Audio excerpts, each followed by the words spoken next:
Okay. How do you assure that you are consistent even with your most difficult students?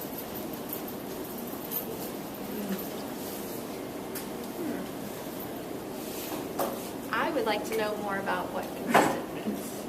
Like consistently positive or consistently yes? I think for me what I'm curious about, even though that was not my question, consistent with students as in like following through with whatever behavior plan you set for them, because I know like with students that maybe act up more than other students, sometimes it's like you end up getting frustrated or you forget to write on whatever it is you had decided to write on or something like that. Right. If you're not consistent, it's going to cause a lot of problems. You have to be consistent. And both in that situation and by providing positive feedback to the students too. So, yeah. I agree. I think a lot of this comes from knowing ahead of time what your plan is and sticking with it. It's really important to have your classroom behavior management plan ready ahead of time. When those students walk in, you should know what you're going to do. It should be written to parents. It should be given to your principal. And so you should have a plan in place for the most part. And consistency is so important, especially for those students who do have behavioral needs and behavioral disorders. They need that consistency. So I agree. It's a thing you just have to have. And that's another important thing is you've got to remember that if you say something, you've got to be able to follow through with it. Because if you show that inconsistency, they will pick up on it. So especially in the beginning, just real consistent with everything that you do. And then as you get to know your students, you may find that there are some students that, you need to tweak some of your stuff to meet their individual needs, but it's really important to be consistent. I think some of my worst days in the classroom were days that I was sick and I didn't feel well and I wasn't so consistent, and it comes back. And you might have a community established and, they feel bad for you, but when they see a little way to get away with something. And I really like also how Krista said being consistent with the positive as well. Not just consistent with, the more negative consequences that you implement, but the positive consequences as well. Being really consistent in that just provides a structure and routine that's good for all of your kids, and especially those with significant needs or more behavioral needs than others. All right. Oh boy. What are the most effective behavior management strategies you have used in your classroom?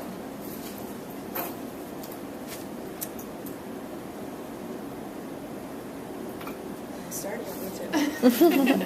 Well, I can. This is kind of funny because right now I'm teaching culturally responsive classroom management, which is the course that you take in the first semester of your master's here. And it's an online class, and it's directly related to the beginning of school and developing a classroom community.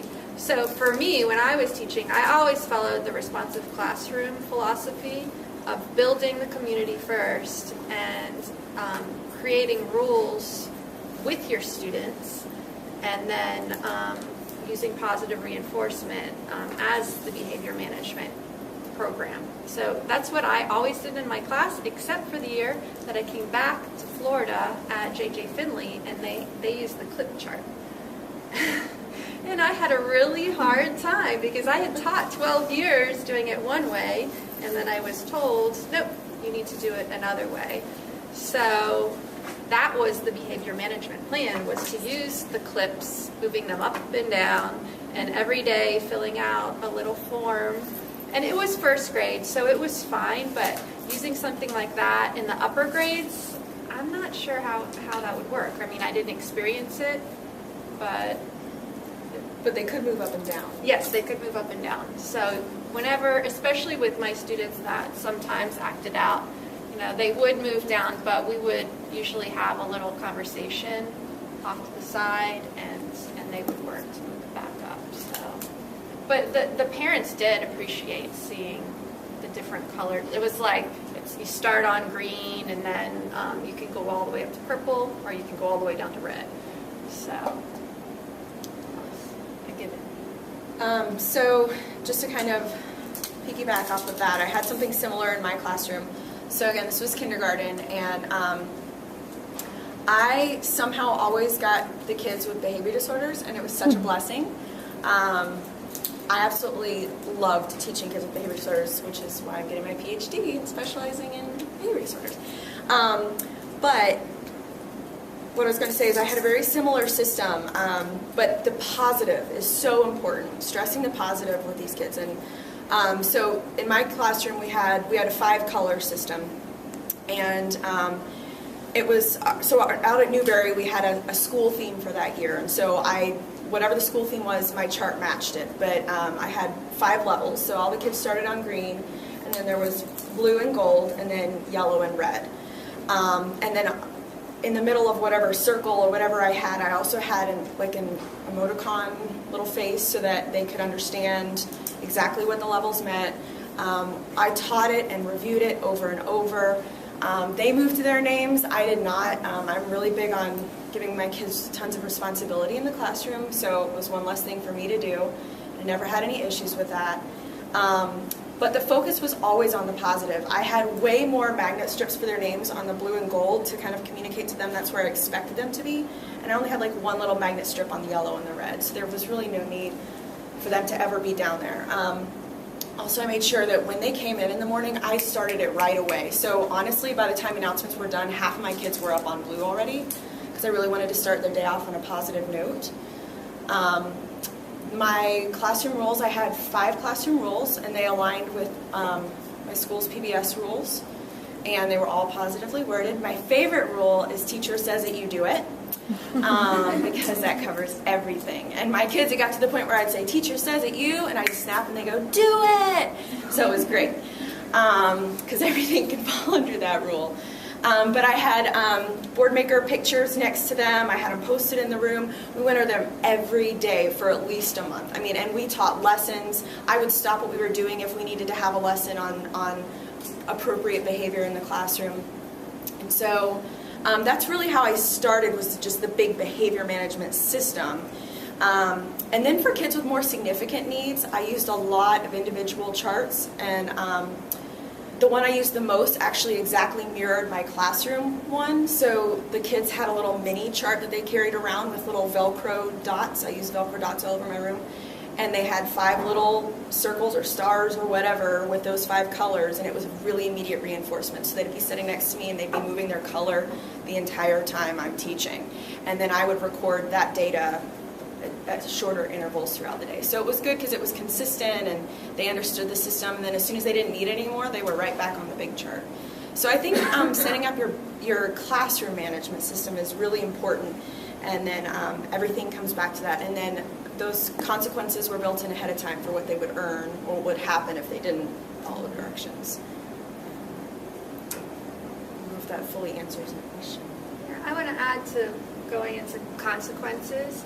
So I always use logical consequences in the classroom. So that means, let's say that you take somebody's paper and you write on it. Well, the logical consequence is not to miss recess. It's to go and rewrite the paper that you messed up. So the punishment always fit the crime. And the other way that for positive consequences, I was a big proponent of team points and team tables and lunch bunch. That was like the golden ticket in my class. They wanted to come back to the classroom on Fridays because they earned so many points, and it was open to the whole class. So I never singled out, one group. You could all have lunch bunch if you're all of the teams work together. But they would just come back, eat lunch in the classroom, and I'd turn on the TV. It was like nothing. It was free, and they were so motivated to do it in all of the grade levels. So there's a lot of questions. Yeah. How would you eventually remove a token economy from your classroom? I never used a token economy because I believe in internal motivation, not external. So I really think that students should be following the rules because they want to, not to get a sticker or something like that. Our school switched to a token economy with PBS at the end. So I never had like my classroom individualized for token economy. There were definitely things they earned and rewards that they got. But as far as a token economy, our school did have that the last year that I taught. And but the question is removing it. I mean, if it's working, I don't know. I've never removed a token economy, so I don't know. Maybe we'll pick another question. No, that's fine. Sure. So that probably comes from Pastor Gage's course. Is that So when we talk about the token economy, we're thinking about it as an extra layer of something you can use in addition to your positive behavior-specific praise. And you could use it for a period of time to target some behaviors, or you might have it long-term. It doesn't mean that you're giving out just stickers, candy, etc. tangibles. It could be if you have students that are a certain number of points or they've been demonstrating expected behavior, then they get to come back for lunch bunch. And it's just making that clear to them. So the way you would remove it is you would either increase what they needed to earn those things or fade it out where you're not accessing it as often.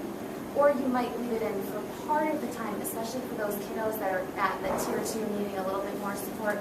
Like Ms. Merrill was saying about how she had students with the individual Velcro charts. They might still have some earnings that were linked back to that, but the rest of the class wasn't using it as frequently. So any of those different ways. Treasure boxes used to be really popular. Yeah. Some teachers still do it, but I always prefer to reward with personal experiences and time. Other activities like games where they get to go play outside Right. against one another, against staff. So it can be activity-based token economy. It doesn't have to be tangible-based. No. Okay. How do you deal with a student or students that like to tattle? How would you handle a conflict between two students fighting? Those are pretty Separate. different. I think I forgot to separate Oh, them. okay. Sorry, like it was really last Did minute. it putting escalate those real quickly together. from tattling to fighting? For the tattle one, again, kindergarten, so keep this in mind, but it surprisingly worked really well. So I taught next door to my best friend, who is also a pro-teach grad, and she had another kindergarten co-teach classroom. We had a door connecting the two of us. So we did a lot of things together, and at least weekly activities together, where we'd have our co-teacher, all of our paras, and we just had this big group of fun. So I put a picture of her face on the wall, and it said, "Tell Miss Fresh Hour." And that was how I dealt with tattling. I would say, go tell Miss Fresh Hour, unless it was something serious. And then we talked about, I would deal with it in a more appropriate way. But it was funny, it would come in like phases where like all of a sudden all the girls in the class were like telling me left and right. So I would just politely say, hey, I'm in reading group right now, go tell Miss Fresh Hour or something like that. Like I said, unless it was something serious. But I don't have any other. I've dealt with that in a couple different ways. One, there's a book called Tattlin' Madeline, which is pretty cute. And we read that and then had like a discussion in morning meeting about tattling. And one year it was really bad. I think it was second grade girls. Almost girls. Yeah. And I had to create a tattle box. And there were little slips of paper, and I was like, go put it in the box. And if it was something that really was bad, then, they'd write their name on it. I would address it. But usually it was just petty things. Yeah. So. And I would stop if it got to the point where it was really bad. Like we would stop and we would have a class discussion on what are appropriate things to tell and what are inappropriate things to tattle. And we role play that and give lots of examples, lots of non-examples, and really teach behavior. There's a really cute chart you can download for that called Kelso's Choice, and it's on the USF PBIS website. It's free, and it has boxes on it. So do I need to tell a teacher, is it unsafe? Are my feelings just hurt? And then what could I try instead? Could I walk away? Could I tell the friend with an I statement? And so you could have that visual up too if you did that morning meeting. Say, remember, these are things that we're supposed to tell. These are things we might not want to tell. I also had something called the Peace Path. And so it was on a piece of paper and there were footprints, and the student that was having the issue would verbally follow the prompts, and it would say like, I feel bad when you make fun of my hair.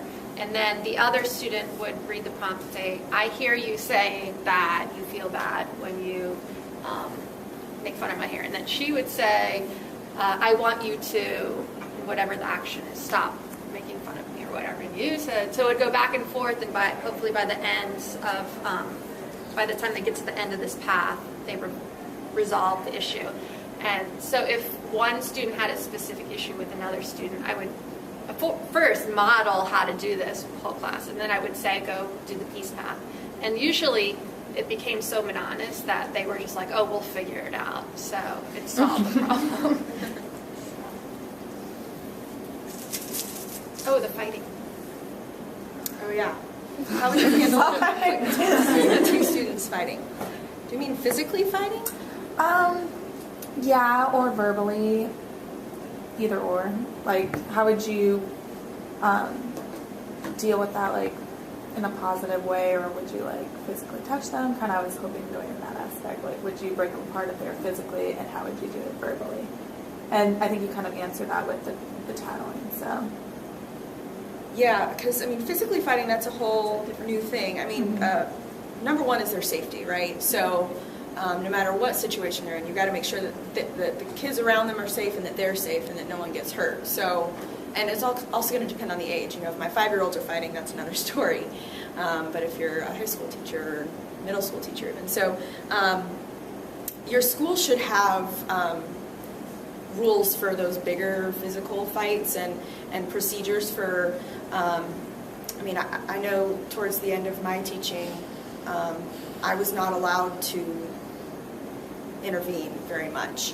I would if there was safety involved, but I would make sure I was following my school's procedure. So that's something that when you get to your job and you're learning rules of the school, that's something I would find out, like, what do I do if there's something physical? I think that's, but again, safety is number one.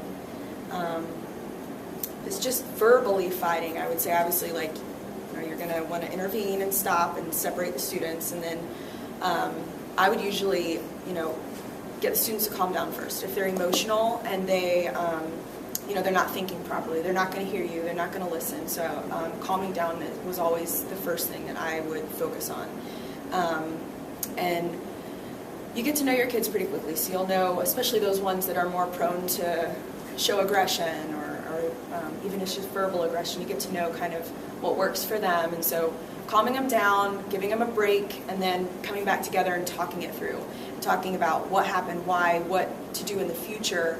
And I was really big on, like, emotion recognition too, so we would talk about how to recognize those emotions in the future and what to do when that happens, and really teaching about that. And then obviously you would have to follow through with whatever consequence. Also, I forgot to mention this, but documenting as well, especially if it's physical. Document it. Your school probably has some sort of a paperwork or something, but document what goes on, who's around, what happened. Make sure you document all that stuff. And also don't make assumptions about what happened. You need to get both sides of the story. And you also need, if there are witnesses, you need to ask the witnesses too, because sometimes we think one thing happened and that's not true. I had a principal that was really good about that. Something would happen and she'd bring like half the school in to find out what really happened, because the story changes depending on who you're talking to. So.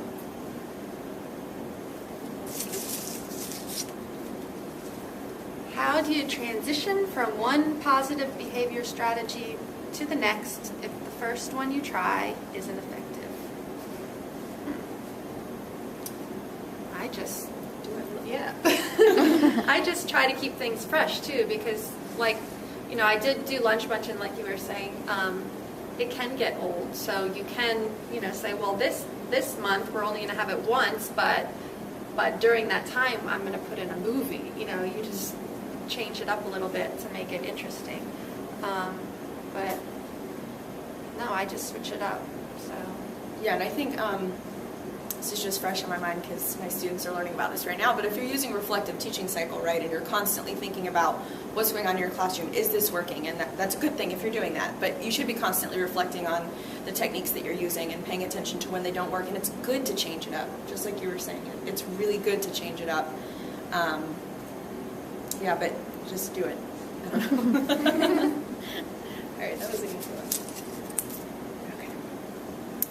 What are some effective ways to handle behavioral issues and classroom distractions from students with special needs and disabilities?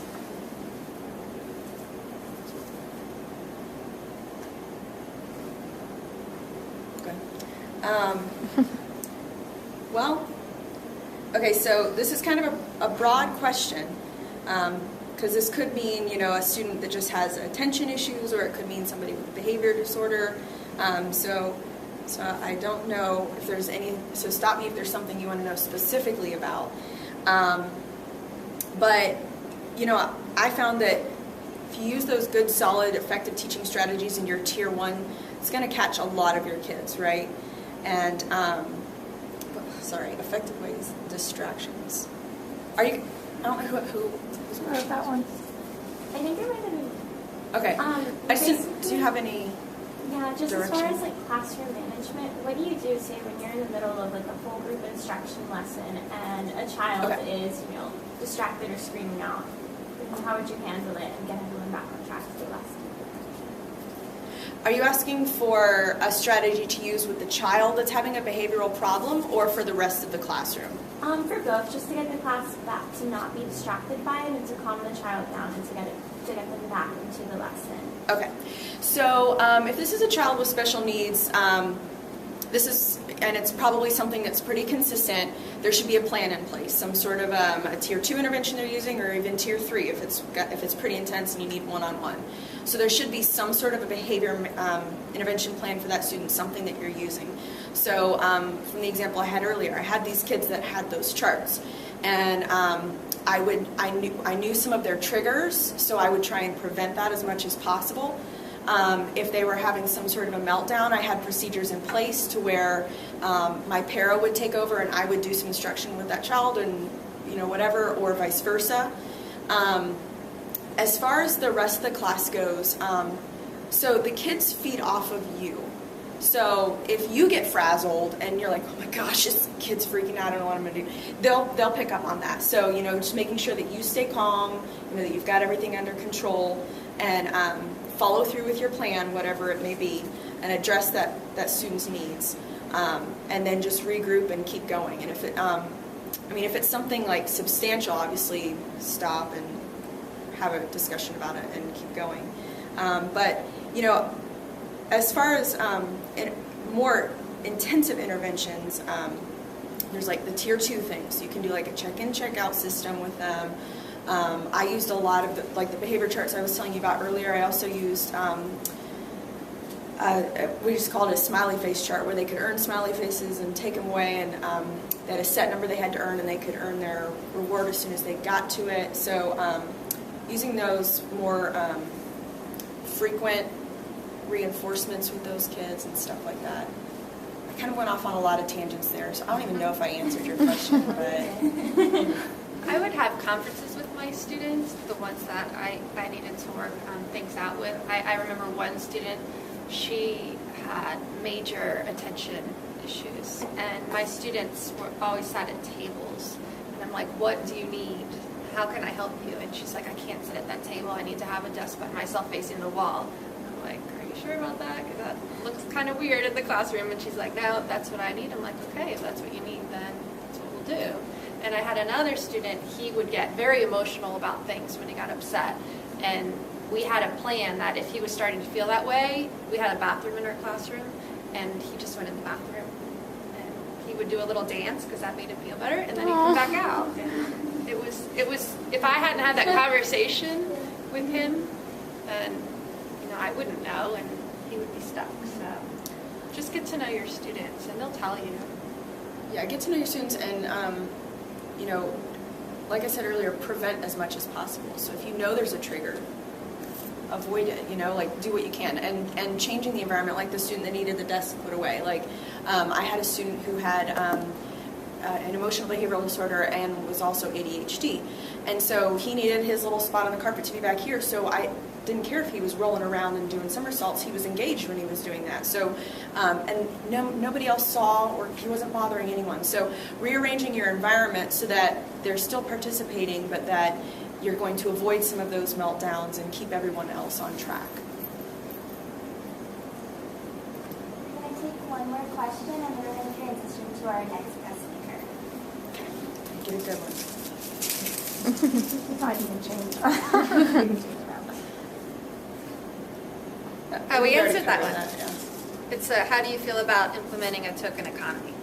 Covered. How do you organize behavior management? Done it. That. Ooh. Tell it. No, we can do it. Okay. Oh. Tell us about your most challenging behavior management experience. How did you handle it? What would you do differently? Oh. I'm afraid to scare them. No, don't. Seriously. We need to know. Okay. I'm going to pick my first year teaching. Okay, so we switched for reading groups, and one of the students that I had in my reading group was from another classroom, and so it was close to the beginning of the year, and I never really had established like a relationship with him. I didn't really get to know him very well. And he came to reading group, and he was on the floor, and I was reading a story and asking questions, and he had these erasers in his hands, and he kept playing with them. And I was like, oh, he needs to stop doing that, because I was expecting everyone to sit, properly, like that. Well, I decided I told him to put them away a couple times, and then I took them from him. And he ran out of the room, and he ran around the school and said he was going to kill me. And this is very scary to be a first-year teacher and hear this. And they had to write a police report, and it was sad. And so that's really hard. I didn't know how to handle it. I should have gotten to know him better, because I found out that those erasers were really important to him, and he wasn't bothering anybody, and I should have just let him play with the erasers. So that's how I would have done it differently. But that's how quickly something can escalate if you don't really know your students. I hope that's not too scary. No, we've heard worse. It's okay. I had several that came to mind immediately, so I'm trying to decide which one to choose. So my first year experience, honestly, I don't remember exact details of how it escalated there, but this little boy, he stole my heart, and I had a really challenging class my first year. I had mainly kids with behavior problems, and a little boy that was on the autistic spectrum disorder, and anyhow, so it was pretty early on in the school year, and first year teacher, you're pretty overwhelmed, and this boy just had a really off day. It was the same one with all the ADHD issues that had to be at the back of the carpet, and he had trouble transitioning home that day, and we had already had him on an individual behavior plan, but the one we had wasn't working, and we had only just started it, and so it was clear that it wasn't working, but he just had a really off day. And this kind of reiterates the point that Krista said, that really getting to know your students, because it did not take me long to know right away when he walked in what kind of day we were going to have. And so I learned very quickly what things to put in place to prevent that. And so we had things in place where he could earn things throughout the day. We took frequent breaks. My co-teacher was very aware of this. My para was trained in what to do in case something like that happened. But this one day, he did not want to go home. And so what we did was luckily my para was in there at the time, and my co-teacher heard what was going on through another teacher. She was able to come and support me in that. So your resources are really important. So he just started destroying my classroom. And so obviously, again, my number one priority is my kids' safety. So I called for my co-teacher. She came. I handled the whole class while she took over with him. I corralled all the kids over. We quickly lined up for dismissal and we went on. And I kind of kept, a straight face and, we're following the rules. And I kept positively reinforcing them, thank you for lining up. You guys are doing such a great job. And, I came back the next day and we talked about it. But they did a great job. Once I made sure they were all safe, then we had to de-escalate him. And he was in such, just so emotionally worked up. And I came back and one table was turned over and things were everywhere. Well, he was finally in the timeout chair that we had in the room for him. And I didn't have a chair. It was just temporary for, you're going to sit here. And I used timers a lot in my classroom. So my co-teacher was working with him. And he had some pretty significant language delays as well. And he just looked at me hate Miss Merrill. I can still hear his little voice, me hate Miss Merrill. And it's like, oh my gosh, dagger to the heart, but you can't let him see that, So I'm like, your choice is to sit in that chair for 1 minute, or I forget what the consequence was at that point, and you get to go home, or I'm going to reset the timer for 2 minutes, or whatever my consequences were. And I gave him very clear consequences and waited. We hate Miss Merrill. And, I don't think I would necessarily do anything differently, though, because I learned a lot from that experience. I learned a lot real fast with that one student, and my co-teacher was able to model for me. So I think that was... I have another one that was way more challenging, but we won't go there, and it's scary. But first year alone is scary, so that was a challenge. But he's doing so well, you guys. He's in a general education classroom in middle school here, and his little brother. So I survived them both.